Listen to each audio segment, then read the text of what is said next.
Bonjour, bonsoir, bienvenue sur Too Fast to Dumb. Et aujourd'hui on se retrouve pour l'essai d'une Suzuki Swift.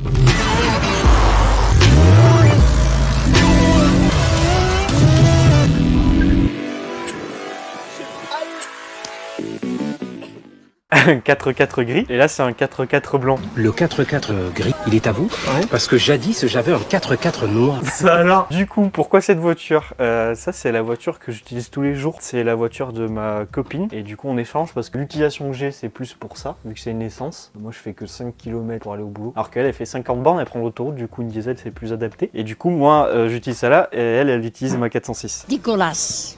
Au moins un des trois qui a Je sais qu'il y en a un qui l'a. Ses grands-parents lui ont offert ça parce qu'en fait c'est une ancienne voiture que ses parents avaient achetée. Après ses parents lui ont donné à ses grands-parents et ses grands-parents pour ses 18 ans, paf, ils lui ont donné. Tout ça pour dire qu'elle a récupéré, elle devait avoir environ 130 000 km et aujourd'hui elle en a plus de 200 000. Essence 5 portes 4 roues motrices, 1 litre 2. Normalement c'est à peu près 90 chevaux. Tu le verras pendant l'essai. Tu t'en fous en fait, genre juste ça avance quoi. Ouais. Mais sur l'autoroute c'est pas... Ça roule sur l'autoroute mais c'est... Non, après la spécificité voilà, c'est que c'est un 4 roues motrices. Est-ce que c'est un bon 4 roues motrices ou pas pour une citadine? Celle-là elle a été choisie, hésiter entre celle-là et la Swift Sport parce que c'est une bonne petite voiture, fiable du coup, et pas si chère parce que neuf, tu m'as dit que c'était environ plus de 16 000 euros, un peu plus. La 4x4, ouais, elle est aux alentours des 16 000 euros. C'était une bonne solution, donc c'était plus, ça s'est penché plus sur celle-là parce que vu que c'est une 4 roues motrices, c'est quand même beaucoup plus pratique sur la neige. Ouais, donc ce qu'on a pu voir concernant la transmission intégrale, Suzuki le vend comme une transmission intégrale permanente. Mais au final, c'est pas permanent. Dans des perditions ou quoi, c'est 70 avant, 30 arrière, donc c'est même pas un véritable 50-50. Bah après, ouais, voilà, ça c'est les chiffres qui disent ça et enfin tout ce qu'on dit. Moi honnêtement pour l'avoir testé sur la neige et l'avoir testé même sur autoroute, enfin n'importe où, tu sens que ça tient vraiment bien le pavé quoi. Tu sens que c'est une 4 roues motrices dans le sens où t'as de la neige, tu roules nickel. Non, une super bonne voiture sur la neige et même une super bonne voiture tout court. Et puis il n'y a rien qui la différencie de la Swift normale quoi. C'est-à-dire que c'est juste l'appellation 4x4, c'est exactement la même. Exactement, on la reconnaît juste parce qu'il y a un petit 4x4 à l'arrière écrit. T'as pas d'inconvénient, il n'y a pas de bouton. Putain! Suzuki Swift 2, phase 1, 2009 jusqu'à 2014 je crois que ça a été changé. Ouais. Et après jusqu'en 2017 ça a été phase 2 et après maintenant on a celle qu'on connaît aujourd'hui que tu as eu en tant que Swift Sport du coup. Bon ça là en tout cas moi pas du tout. Là en fait le plus gros défaut de cette voiture, bon c'est quand même lourd, c'est genre un peu, je crois que c'est dans la vidéo de la 406 on parlait d'une tonne 4 mais on est un peu en dessous je crois. Sur la carte grise je crois qu'il y a écrit une tonne 200 pour 90 chevaux, c'est quand même lourd. Mais eux qui l'ont entretenu toujours nickel, la révision est toujours faite, la vidange est toujours faite, et bien là elle a plus de 200 000 bornes. Bah après pas plus, c'est une voiture basique mais genre qui est pratique, tout dépend où vous habitez. Mais même en tant que citadine et tout, enfin nickel quoi. Ouais bah oui parce que nous, le gabarit t'es en dessous des 4 mètres, tu dois être à 3 quelque chose, 3,80. Bah là elle est en version 5 portes donc pratique aussi pour l'arrière. T'as un petit coffre sympathique mais t'as quand même une bonne profondeur quoi. Et sachant que là-dedans, si tu baisses les sièges c'est un truc de fou. Hein. On a quand même rentré un sapin avec coffre fermé de 2,50 m. Bon ok la cime elle était un peu... mais elle est rentrée. On a rentré un chauffe-eau, bon avec le coffre ouvert mais le chauffe-eau est rentré dedans. Ouais, elle est anti-brouillard et en fait tu vois la phase 1 et la phase 2 différentes parce qu'elles ont des feux de jour qui s'intègrent là normalement sur les phases 2. Ah ouais, alors par contre là on va parler d'un gros détail, on a un problème de clé. En fait comme du coup c'est une voiture qui se sont passées dans la famille, ses grands-parents ont perdu le double. Ils ont perdu le double donc nous on a une seule clé. Le problème c'est que la clé commence à être défectueuse, tu vas le voir, en fait c'est une clé du coup c'est une start and stop basique et la clé elle est défoncée. Là elle paraît à peu près normale mais en fait derrière tu vois qu'elle est défoncée un peu partout. Attends mais ça c'est la clé de 2012. Ouais. J'ai eu la Swift du coup enfin moi je l'ai eu en 2020 ma Swift. C'était quasiment les mêmes. Enfin c'est pas le même design mais genre... Bah Suzuki tu vas le voir en fait même sur les volants et tout. Donc en fait c'est cool, c'est-à-dire que c'est pas un démarrage clé normalement. Non voilà. Bouton. Le problème c'est que du coup ça là, il nous reste que celle-là qui commence à déconner. On a regardé, on allait chez Suzuki, on allait demander, on a dit voilà on a une clé défectueuse et on aimerait faire un double parce qu'on risque de tomber en panne un jour. 600 balles. C'est pas possible. De quoi? Ça c'est pas possible. Ah ouais, j'aurais dit la 600 moitié balles quand même. et si celle-là elle se déconnecte par je ne sais quoi, tu vois, on sait jamais, elle peut se déconnecter parce que justement vu qu'elle est abîmée. 1200 balles. Genre là, si je veux faire un double, c'est 600 balles parce qu'ils ont juste à copier celle-là. Par contre, si c'est si celle-là se déconnecte, là ils sont obligés de reconfigurer le truc, changer une pièce, je sais pas quoi. Alors peut-être ils nous ont pris pour des pigeons parce que tu vas voir que pour démarrer, normalement c'est une keyless, sauf que t'es obligé de coller la clé au truc Start and Stop pour démarrer. Du coup, c'est plus vraiment une keyless, mais du coup, t'as le bouton là pour normalement l'ouvrir.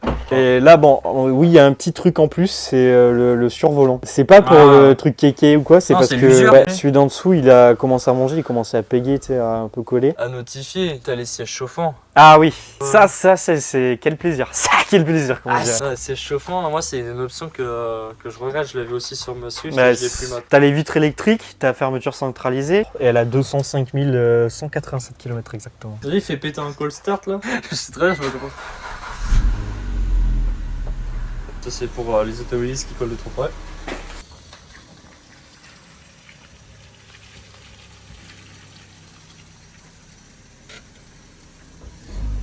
Après, c'est une voiture classique mais qui fait le taf quoi. Ah oui. Attends, on fait une version où il y a un turbo, on fait une version à la voiture. Ça c'est professionnel ici. Du coup, il n'y a pas de turbo dans cette voiture.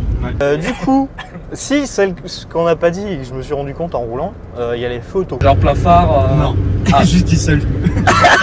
5 vitesses. Post radio et tout, c'est pareil depuis des années. Enfin, ça a changé maintenant, c'est comme ça. T'as encore le lecteur de CD alors que maintenant tu l'as plus. En fait, ce qui est bizarre, c'est que t'as des petites options. Donc, tu dis les feux, le 4 roues motrices, les sièges chauffants, le démarrage comme ça sans clé, quand ça fonctionne. Des vitres électriques avant et arrière. Tu peux même gérer. Il y a vitre automatique là. Enfin, plein de petits trucs qui font que, à l'époque, ça devait être stylé. En fait, c'est que ça n'a pas un si mauvais châssis, tu vois. Putain de sa mère. Ouais, ça va. Putain, de ce que j'ai pu lire, il Là, je suis à fond. Non, mais ça va. Ouais, t'as la prise auxiliaire pour mettre ton téléphone genre avec le son, mais par contre, t'as pas de Bluetooth. Ah ouais, t'as gain. Grande boîte à gants, ouais. Et ça, c'est un autre rangement. C'est notre boîte à gants. Ouais, celle-là, elle est un peu cassée avec le tag. Tu peux changer la radio, tu peux changer le mode. Voilà, après t'as le cruise control, hop, 70, nickel. Mais tu vois, c'est smooth. Tu vois ce que je veux dire? Genre, t'as finalement une bonne direction, un bon châssis, c'est pas mauvais, tu vois. T'as pas une accélération fulgurante, mais t'es confort. À monter sur autoroute, tu vois, par exemple, si tu veux monter une cote à 130, bah tu te mets en 4ème. Ouais. Tu te mettras pas en 5ème. C'est une boîte 5 qui est pas mal étalonnée, tu vois, parce que tu vois, en 5ème à 80, je suis un peu en dessous de 2000 tours. Quand t'es à 130, t'es un peu en dessous des 4000. Bah, là, tu vois, t'as la conso moyenne, 7 litres 1. Non, ouais, après, en termes de conso, par exemple, là, j'ai utilisé un quart du plein. J'ai fait 218 bornes et j'ai vraiment utilisé pile un quart. Normalement, quand tu mets le plein, elle te dit, elle annonce 480 d'autonomie. Tu fais pas le petit test off-road pour voir si ça vaut 4x4 là? Alors, étant donné qu'il y a des gens qui regardent cette vidéo, finalement ma copine, la propriétaire et l'ancien propriétaire qui sont ses parents, qui regardent la vidéo aussi, je vais éviter de casser la voiture. On leur fait coucou. Vas-y, on va échanger de place, tu vas pouvoir conduire. Je chante en porte-monnaie du coup. Attends, je m'avance parce que moi je suis les petit, gens. toi. J'ai vraiment fait passer la ceinture. J'ai pas un missile, hein. Mais ça fait bizarre quand on a des voitures qui se conduisent genre tout ça. Enfin, genre, tu sais, tranquille, genre. Oui, voilà. T'appuies, tu perds pas ton permis. Genre en mode j'accélère normal. En fait, j'étais à la salle de la butée. Là, je suis allé sur la butée en fait. Mais c'est. Tu l'as vu la vidéo de Misha? Il conduit une boîte 5 et il passe à 6. Ah non, tu vois la meuf qui est en passagère, c'est sa voiture. Elle... only 5. Non, ça a vraiment la. Ça roule vraiment bien, ça tient la route. C'est pas comme la 406, on a testé la 406 sur un neige là récemment. Bah tu sens que ça glisse.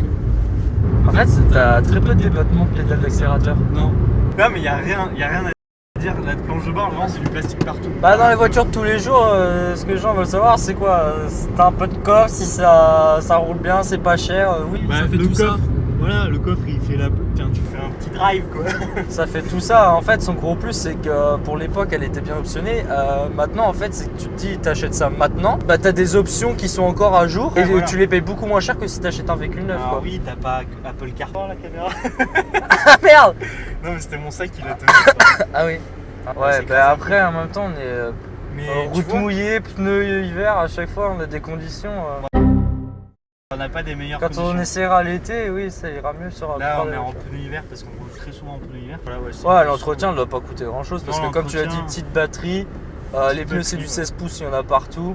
Bah, la batterie, pour l'avoir commandé récemment, c'est à peu près 80 €. Cette plaquette, ça n'a pas dû coûter une blinde non plus. Non, 40 balles. 40 balles les plaquettes, je crois.